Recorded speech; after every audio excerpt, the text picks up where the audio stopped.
Hey, it's Mistress Carrie, reporting for duty from MCHQ for episode 88 of the Mistress Carrie podcast. This episode of the Mistress Carrie podcast is sponsored by Digital Federal Credit Union, better known to all of us by now, of course, as simply DCU. And DCU knows that every dollar counts, and they understand that, and they've got ways to help your money work harder for you. If you love your car, but not your current auto loan, you can refinance with DCU, and that could put you back in the driver's seat with lower monthly payments. They offer the same low rates to their members for new and used vehicles. Find out what DCU could mean to you and your current auto loan when you refinance with them. Just visit DCU.org for more information. All right, before we get to this week's episode, I want to send out some love to some of the people that have Mistress Carrie backstage passes on Patreon. You can go to patreon.com/Mistress Carrie and get one of your own, and it gives you more access to me, a lot more content, pictures, blog posts. You get to submit questions for the Mistress Carrie podcast, private monthly live streams. You get exclusive access to free concert tickets and a lot more. Just go to mistresscarrie.com and click the Patreon button. Want to say what's up to Jonathan, Kim, Chillaxin, Donna, Peter, Wendy, Jen, Danielle, Brianna, Michael, Julia, and Christy. Okay, I'm super excited about this week's episode because Slash, well, he's a legend. Not only is he the legendary and infamous guitar player from Guns N' Roses, but he's also one of the most recognizable rock stars and busiest guitar players in the business. Slash, featuring Myles Kennedy and the Conspirators, are getting ready to release their new album, 4, coming up this Friday, February 11th. The band is also doing a live stream from Studio 60 that day as well. And if you want to see him actually play live, Slash featuring Myles Kennedy and the Conspirators will be at the House of Blues in Boston on Monday night, March 7th. Get all the details on the live stream and the show at the House of Blues in the show notes of this episode. I've been fortunate enough over the years to interview Slash several times, and he's just always been amazing. You can definitely tell he's a guy that really likes his job. With the album, the live stream, and the tour getting ready to kick off, I had a chance to sit down with Slash for a few minutes and talk to him about everything that's going on, how he managed to tour with Guns N' Roses and stay healthy, only to have the band get COVID when he was working with Myles Kennedy and the Conspirators. We talked about everything from Legos and puzzles and Funko Pops to guitar tone, recording, and touring. What else is there to say? Allow me to introduce you to the one and only Slash.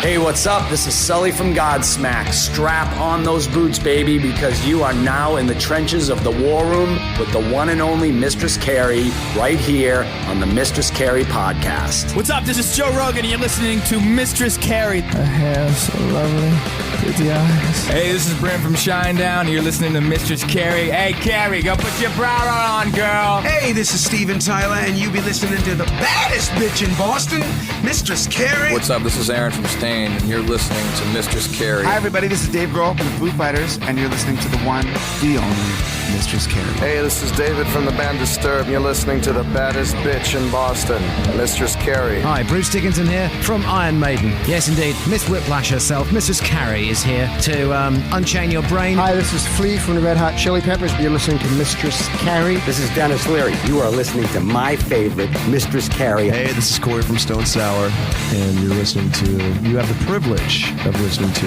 Mistress Carrie. Oh, God. Oh, yeah. Carrie. Yes, Slash. Hi. How are you? Good. I'm good. It's fantastic to see you. Yeah, it's nice to see you, albeit virtually, but yeah, it's good. I'll take it any way that I can get it. Exactly. I'm like going, I'll take it, whatever. Anyway, hi. Hi. It's been really interesting to see people's environment because we have to do so many of these virtual things. And you've got a bunch of Funko Pops, and I have a bunch, and I have yours right behind me. Oh, no shit, right? Yeah. Yeah, this is, I have toys and stuff all over the house.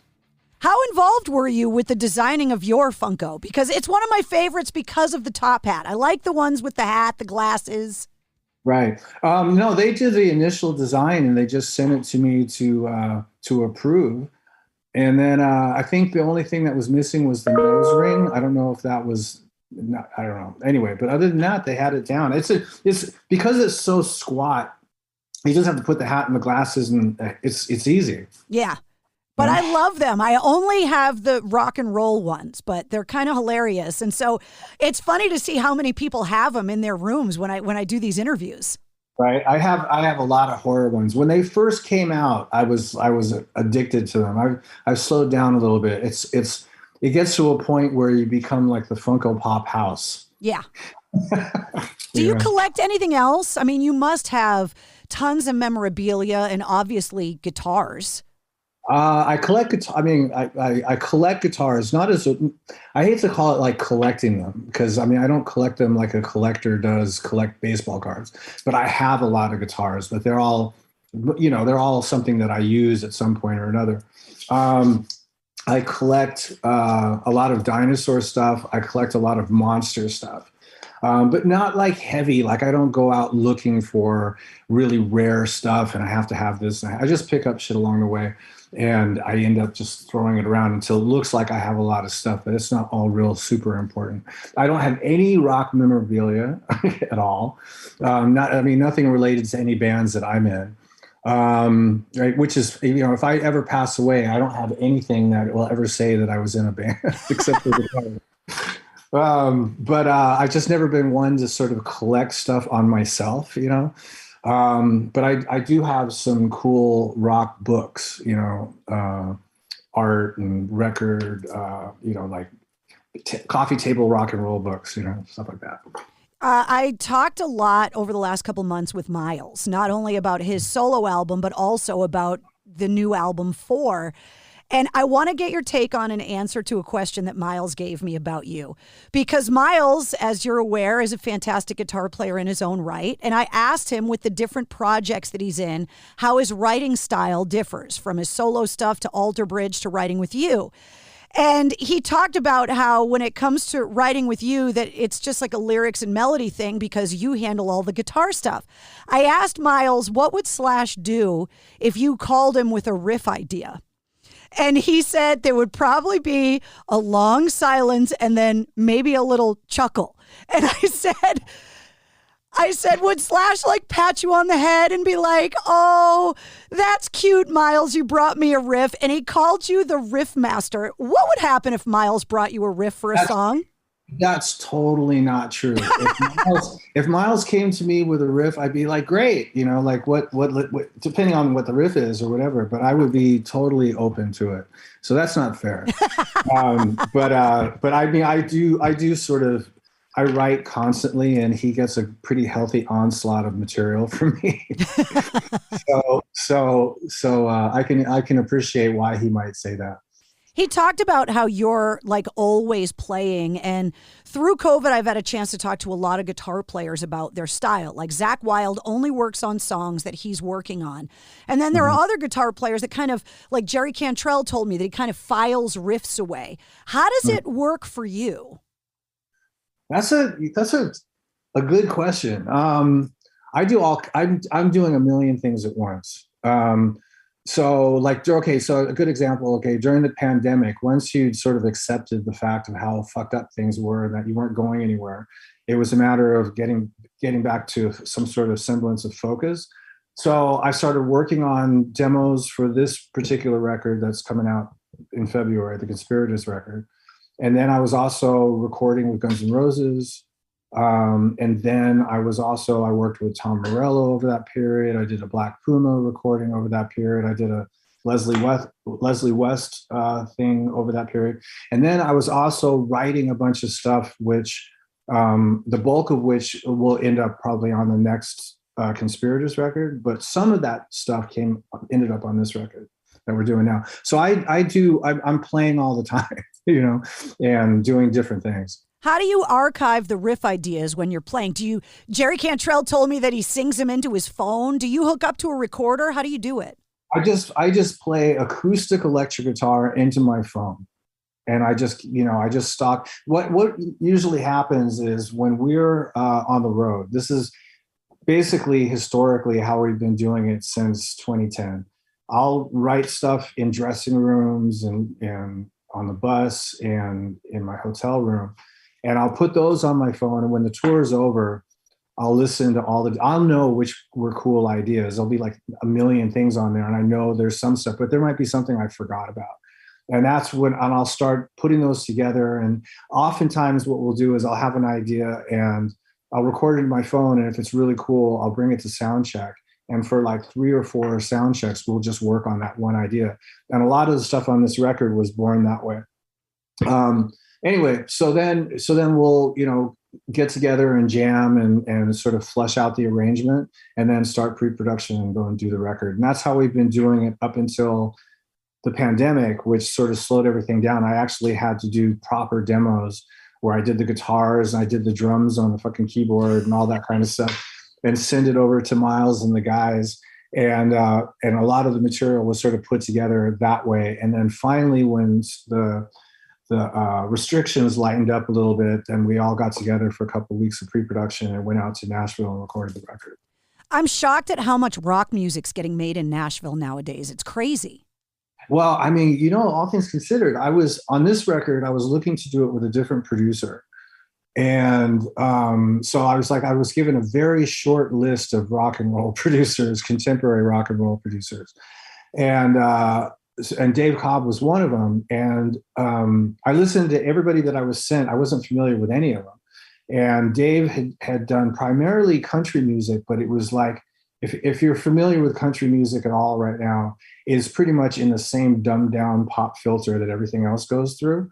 So this was really, really cool, very down to earth and organic, old school kind of country performances, which I really liked. But he also recorded that band Rival Sons.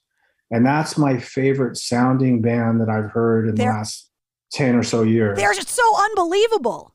So that was the clincher for me. So I called him and he goes, yeah, man, I'd like to do a rock and roll record and, and do it live, sort of a la Glenn Johns. And I was like, fuck, that's what I've been trying to do that since I started. And no producer will let me just put the amps in with the drums and just play live like that. And I know they used to do it in the old days, and some of my old favorite records were recorded that way. Anyway, as we get further into the millennium and into the future, the less likely it will ever happen that I'll get to record like that. Anyway, so he said the magic word to me, which was recording live in the studio. So I said, yeah, let's do it. And we went out to Nashville because that was where his studio is. And he is using the fucking legendary RCA Studio A, which is one of the coolest vibing studios I've ever set foot in. Miles and I also talked about recording that way and how it allows the mistakes to be left in to give it that imperfect rock and roll sound, because technology makes it so easy to perfect everything, and then it kind of takes the soul out. Yeah, totally. I mean, it's a huge issue with me. I was working on a Velvet Revolver record, or the first Velvet Revolver record, and we were doing overdubs or something. I don't know, whatever. I left the studio for the day, and I thought, oh fuck, I left something, my house keys or something. So I got in the car and I went back to the studio, and the engineer is sitting at his Pro Tools, and I'm like, what are you doing? Oh, just fixing things. And I was like, and what he was doing was just moving everything so everything was fucking linear and perfect. And that's always been a pet peeve of mine as we get further and further into, like I said, into the future, because Pro Tools is a great tool, but if you overuse it, it sucks all of what rock and roll is about out of the music. It's really, I call it catfishing. Huh? I call it catfishing. It's like putting it on an Instagram filter. Yeah, totally. It's ridiculous. So anyway, we've always played live in the studio anyway, but I hate headphones. I hate the way the guitars sound in headphones. So I've always gone back into the control room and blasted through the monitors and recorded the guitars there. but I've always wanted to do it where the amps and everybody's in the same room, like we were playing in a venue, and just keep everything, you know? So we finally got a chance to do that on this record. And all we did was, you know, on top of it, we did some background vocals, a couple of things of percussion, a couple of harmonies. And, you know, I put some 6-string bass on top of a riff to make it really heavy. But 90% of what you're hearing happened in the moment. And there's that give and take of the guys playing together that I think in music, like there's different genres, in rock and roll, blues, some R&B, old school R&B, classical music, they all need to be played together. It's what makes it happen. Pop music, EDM, some of this other, you know, hip hop, so on and so forth, not so much. But this kind of organic, where everybody, there's so many instruments, it has to be done that way to really have the spirit of the kind of records that turned me on when I was a kid, where you can't see it, but there's something going on that's exciting. You know, a lot of people talk about your guitar tone that way, that as soon as you hear one note, you know it's you. And I've been talking to a lot of guitar players about where they think tone comes from. And I wanted to know, since you have one of the most iconic guitar tones ever in rock and roll, what do you attribute your guitar tone to? Well, okay, that's a huge compliment, because I'm, you know, talk to any guitar player and they'll tell you they're on the eternal search for tone from the time they picked up the guitar until the time they're pushing basics. So that never ends. But tone, I mean, really, when you step back and look at it, I think tone really comes from the player. And what you're trying to do is find the sound that complements what it is that you do, that you feel like you can express yourself with. So you need, you know, a good guitar and a good amp, and an idea of what you want to sound like is really important, but the rest of it is all you know? You're getting ready to go out on the road with Miles and the Conspirators, and you've spent some time on the road through COVID. How do you plan to stay healthy and protect a voice like Miles and still be able to go out there and play those intimate rock shows and be able to interact with the fans? Well, I mean, you know, obviously I did the Guns tour, which was on a bigger level, but still, you know, we managed to get through that, and there was some tight protocols in order to be able to pull that off. So we're going to sort of adhere to the same principles on this tour, which is you just have to, for the most part, it's really common sense. Like, how are you going, knowing what you're dealing with, how do you protect yourself? And the whole band and the whole crew has to be on the same page, and we can't deviate from the script. But it also means actually absolutely no social interaction with people on the outside. There's no backstage after show kind of deal. When you're not on stage and you're not at the venue, then it's best to just stick to the hotel and the bus, you know. And it's hard to do, but it's the only way to really pull this off. And then even then it's a crapshoot. So you just got to do the best you can. That's at the point where you really got to get along with the band, because you're spending way more quality time together than you would normally. Yeah, we get along really, really well. I mean, it's one of the reasons why we've been together so long. We play really well together, and we get on really well together. But this kind of touring, you know, the landscape as it is right now, it's more about the passion for going out and playing live than anything else, because the rest of it's a fucking drag. Part of it that's got to be good for you, and I think you, more than almost any other musician I can name, probably benefit from it. I saw on Instagram that you spent Christmas at Disney with the kids. Right. Because of the masks, it's got to make it a little bit easier for you to be incognito, which you must kind of like. It is actually one of the things I've noticed a difference in is people don't know who you are. I mean, I see people I know really well and they're wearing a mask. I don't know who the fuck it is. So they're incognito. If that's what you're trying to achieve, that does help. My hair gives me away every now and again. I was going to say, yeah. But for you, like, I saw, you know, pictures that people got of you at Disney, and I was like, it's kind of, unless you're walking around with a top hat at this point, it's covering your nose ring, it's covered everything else. It could be Slash on the roller coaster next to you. Right. Well, I don't know. It's sort of cool. It's sort of cool. With the tour and the date in Boston, which is March 7th, by the way, at the House of Blues, it's got to be great for you to finally, even if it's got to be controlled, to have that relationship of give and take with your fans again? Because I know we've missed you guys. What was it like for you as a musician to lose that connection with your audience, with your fans? It was, I mean, you know, the reality when it kicked in of what was going on, I mean, I can't think of anything that put a bigger damper on life than this event when it first happened, because it stopped everything. I was in March when it happened. It was March of 2020. It was we were just about, Guns N' Roses was just about to go on a world tour, starting that March and ending the beginning of this year. So all that just got shelved, right? So you're just looking at this expanse of time with no real idea of when this is going to end. So, you know, you sort of put your optimism hat on and a little bit of denial, and you just start working on music and creating, and with hopes that this is all going to end soon, and that you're going to be able at some point to get in front of an audience. So it's really an exercise in fucking patience.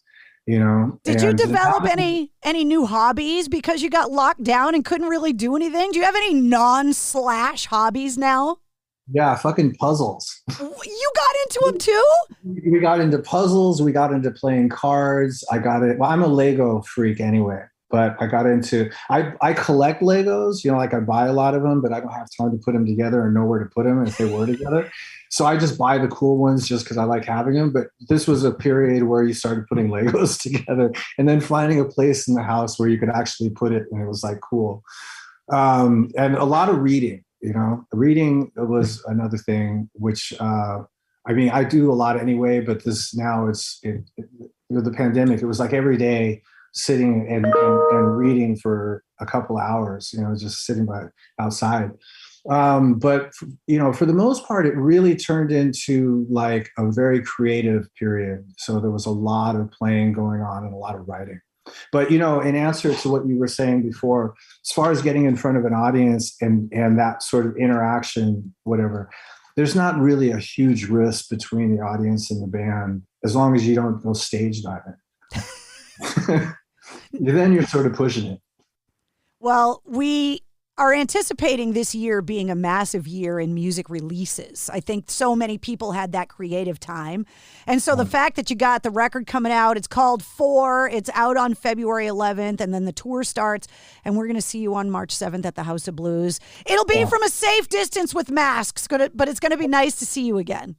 It will be. It's going to be nice to see you, and it's going to be nice just to get out there and play. It's going to be a lot of fun. I'm really looking forward to it. And my condolences to the loss of your friend, Betty White.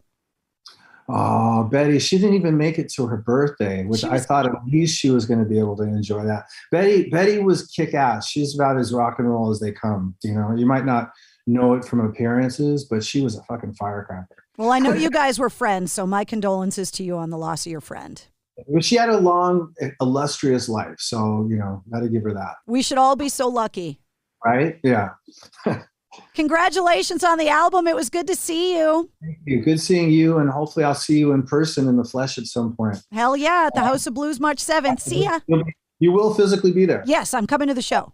All right, cool. You'll know it's me with the hair. I'll just have a mask on. There's no way I would miss you. See you later, Slash. All right, take care. Bye. Bye. There he is, the one and only Slash. The new album 4 from Slash featuring Miles Kennedy and the Conspirators is coming out this Friday. The band is also doing a live stream from Studio 60 this Friday.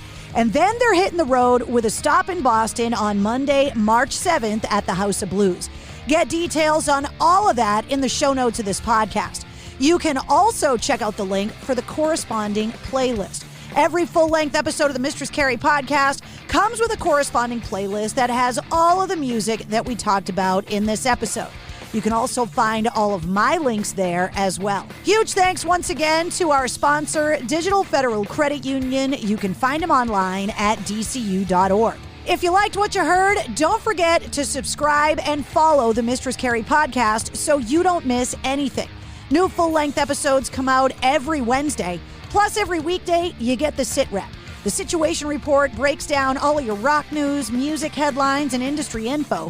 and you get it every morning, and it only takes 5 minutes. Get all the details online at mistresscarrie.com. And while you're there, check out my official online store. Hang out with me live every Tuesday night at 8:30 Eastern on my Facebook page for Cocktails in the War Room. The Mistress Carrie Podcast, a proud member of the Pantheon Podcast Network.